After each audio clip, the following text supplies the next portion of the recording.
Boa tarde a todos, que a paz do nosso Senhor e Salvador Jesus Cristo esteja com você, meu irmão e minha irmã. O tema dessa tarde é o seguinte: o que vem depois da vitória. Uma das ocasiões em que normalmente devemos estar prevenidos contra as artimanhas do diabo é depois de termos ganho uma grande vitória. Sabe por quê? Porque depois de termos crido em Deus para certas coisas se realizarem e depois de termos conseguido a nossa vitória, sabe o que acontece? A tendência é relaxar a nossa vigilância. E é exatamente nesse momento que o inimigo tenta entrar de mudança. Vamos pensar. Graças a Deus, tudo finalmente deu certo. Naquela ocasião de alívio e de regozijo e de louvor a Deus, as pressões já não estão sendo aplicadas a nós. E aí, nos esquecemos de nos acautelar contra o inimigo, que ainda está andando em derredor, buscando a quem possa tragar. E às vezes, é justamente nesses momentos de regozijo que o inimigo entrará e nos desfechará um golpe duro. Porque não estamos alerta para nos defender. E a razão de não estarmos alertas é porque estamos ocupados, celebrando e festejando, porque a nossa necessidade foi atendida e nos esquecemos de manter a nossa defesa. Regozijar e louvar a Deus é coisa maravilhosa. Devemos fazer isso, porque a Bíblia assim o diz. Mas enquanto nos regozijamos, vamos colocar sentinelas, por assim dizer, para guardar o nosso território e não deixar que o inimigo entre e nos pegue desprevenidos. As promessas na palavra de Deus são como sentinelas que guardam a nossa vida. Aconteceu alguma coisa assim com o profeta Elias. No livro de 1 Reis, capítulo 18, nós vemos que Elias experimentou um lapso de fé depois de uma grande vitória. Parece que não se guardou depois da sua vitória no pico da montanha, de modo que o inimigo conseguiu entrar para tentar devorá-lo. Seu lapso de fé iniciou-se quando ele começou a esperar o pior. O profeta Elias subiu no Monte Carmelo com Deus e alcançou uma grande vitória contra os profetas de Baal. Elias ficou olhando despreocupado enquanto os profetas de Baal se cortavam, procurando persuadir o seu Deus a atendê-los. Elias até zombou deles, dizendo: clamai em altas vozes, porque ele é Deus. Pode ser que seja meditando, ou atendendo a necessidades, ou de viagem, ou dormindo e despertará. Assim, os profetas de Baal foram gritando mais alto e ainda se cortavam mais e mais. Elias deixou os profetas de Baal realmente agitados, porque estava revestido com o poder do Espírito Santo e sabia que Deus estava para se revelar poderosamente em seu favor.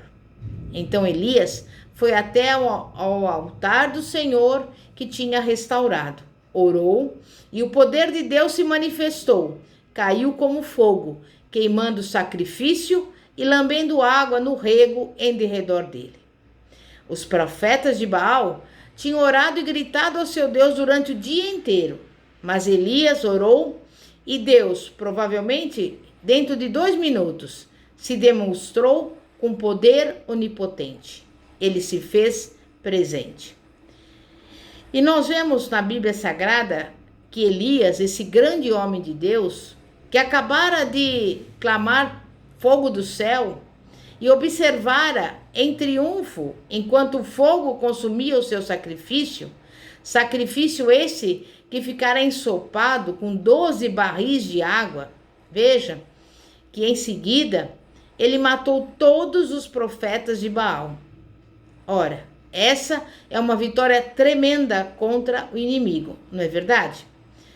Quando, porém, a ímpia rainha Jezabel ficou sabendo o que Elias fizera com os profetas dela, enviou um mensageiro para lhe dizer: Façam-me os deuses como lhes aprouver, se amanhã, a estas horas, não fizer eu a tua vida como fizeste a cada um deles. Mas eu te pergunto, o que, pois, fez esse grande homem de Deus, depois de ouvir a ameaça da rainha Jezabel?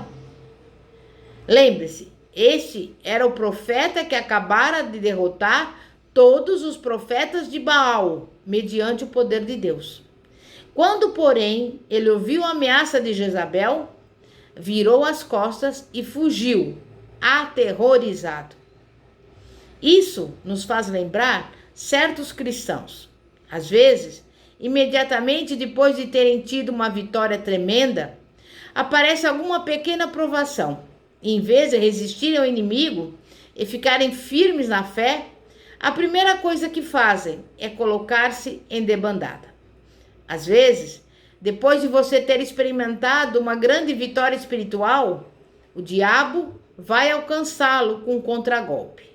E se não estiver vigilante, você pode ser colocado em fuga também. Foi exatamente assim que aconteceu com Elias. Depois da sua vitória, quando então Jezabel ameaçou a sua vida, Elias virou as costas para fugir, temendo pela sua vida. Ora, pense nisso. Elias tinha acabado de invocar fogo do céu. Por que ele teria se preocupado com a rainha Jezabel? Já que Deus cuidara dele no pico da montanha, ele não poderia cuidar dele no vale? O problema de Elias foi que ele não se guardou depois da vitória, de modo que ele começou a esperar o pior. Esperar o pior é realmente esperar que Satanás triunfe sobre Deus. Elias, portanto, fugiu para o ermo e se sentou e se lastimou. Senhor, realmente não há motivo para continuar vivo. Tira a minha vida. Por isso, meu irmão e minha irmã, nós vemos que Elias, na verdade, ele não queria morrer. Se ele tivesse desejado morrer, poderia ter simplesmente permanecido onde estava e continuando a esperar o melhor. Então, teria morrido por certo.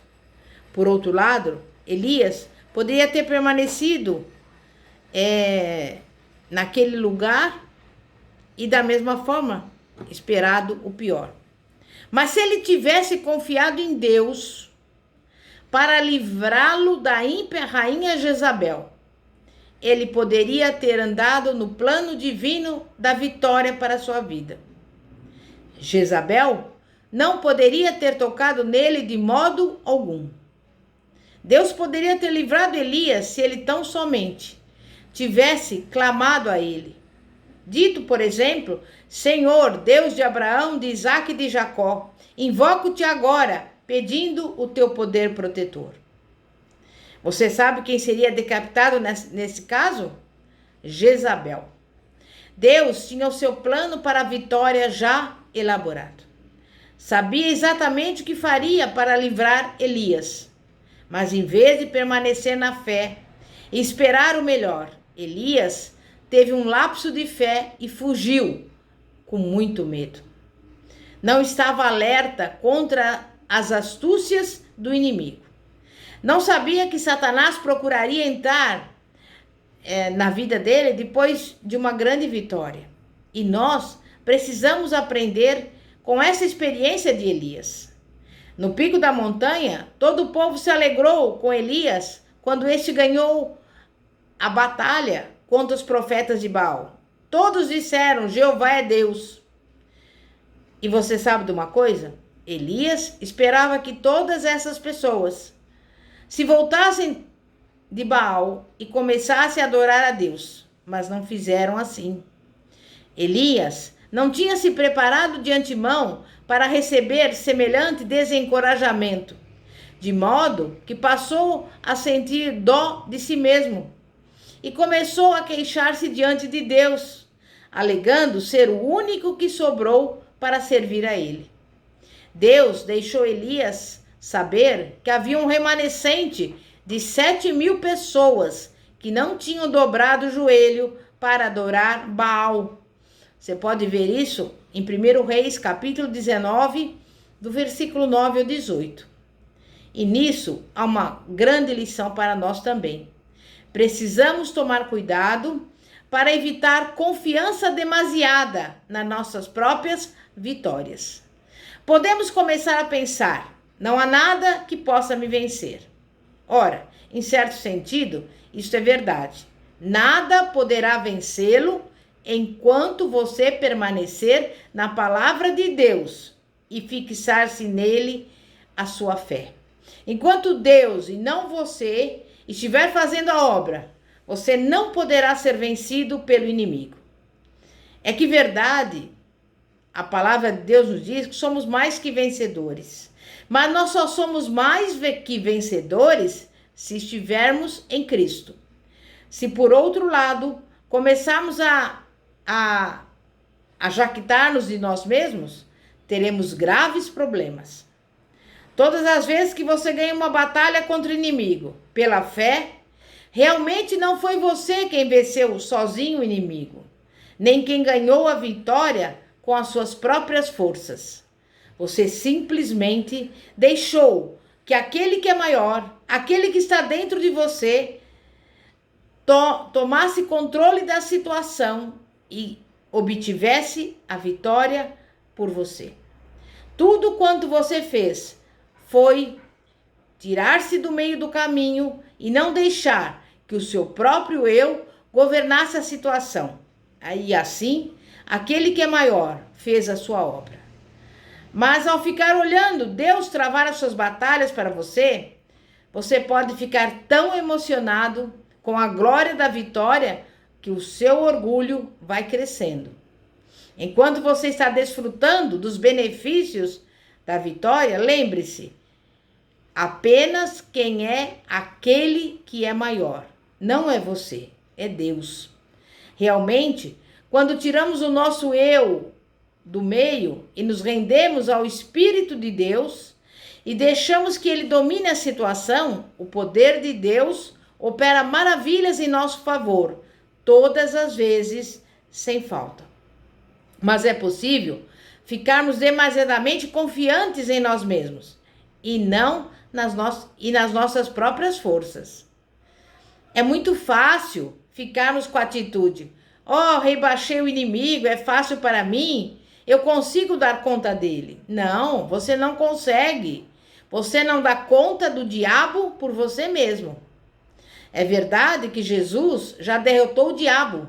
E tudo quanto você precisa fazer é andar no plano de Jesus para a vitória. Você precisa ter confiança na autoridade que você tem em Cristo. É Jesus quem derrotou Satanás. E você está simplesmente colhendo os benefícios da vitória de Jesus. É importante que você reconheça que alguma das maiores provações que chegará a sofrer vão atingi-lo imediatamente depois de ter experimentado alguma das suas vitórias mais tremendas. Então, faça uma pausa para relembrar. Você percebe que algo assim já lhe aconteceu no passado? Você experimentou algum dos seus maiores testes imediatamente depois de ter vivido grandes triunfos? Testes depois de grandes vitórias nos mostram o quanto necessitamos depender de Deus.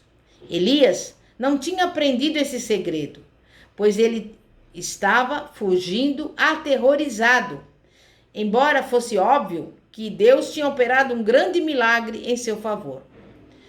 Ficou claro que os profetas de Baal foram derrotados naquela situação.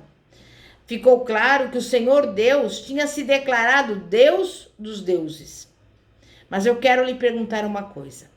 O poder de Deus ainda estava à disposição de Elias depois desse grande milagre? Deus poderia ter protegido Elias contra a rainha Jezabel? O mesmo Deus que mandou fogo do céu para consumir o sacrifício, conseguiria proteger o profeta de Deus? E a resposta é Claro que sim. Elias ganhou a vitória, mas não aprendeu essa lição. Muitos entre nós já ganhamos grandes vitórias, sem, contudo, chegarmos a aprender essa lição. Sempre voltamos correndo a Deus, querendo que Ele crie outra vitória para nós. Realmente, as vitórias que Deus nos concede visam nos ensinar alguma coisa. Devemos aprender a confiar no poder de Deus, porque estamos em Cristo e não é para fugirmos diante dos problemas. Deus demonstra a nós o seu poder nas nossas vitórias, a fim de que saibamos que o mesmo poder está à nossa disposição, diante de qualquer situação ou diante de qualquer problema. Mas quantos entre nós já aprenderam essa lição? Pelo contrário, muitos entre nós fogem do problema como se nunca tivessem visto o poder de Deus demonstrado em nosso favor. Mas ali no Monte Horebe, Elias chorou e se queixou, dizendo: Ó Senhor, será melhor desceres para cá e me levares para o lar celestial. Todos, menos eu, viraram as costas a ti. Elias deixara-se levar a atitude de coitadinho. Foi da montanha da poderosa demonstração do poder de Deus para a montanha da desilusão e da decepção. No Monte Carmelo, Elias estava no pico da montanha da glória de Deus, mas no Monte Horebe, todas as suas fraquezas ficaram à mostra. Em outras palavras, Elias passou da montanha da vitória para a montanha do desespero em questão de 1 ou 2 dias. Por certo, isso nunca aconteceu com ninguém entre nós. Na realidade, acho que nenhum de nós consegue se ver nessa situação. Se, porém, Elias realmente tinha aprendido as lições espirituais que deveria ter aprendido com aquela vitória, teria ficado firme contra a rainha Jezabel e dito: o mesmo Senhor Deus de Abraão, de Isaque e de Jacó, que manifestou o seu poder onipotente, vai me proteger e guardar.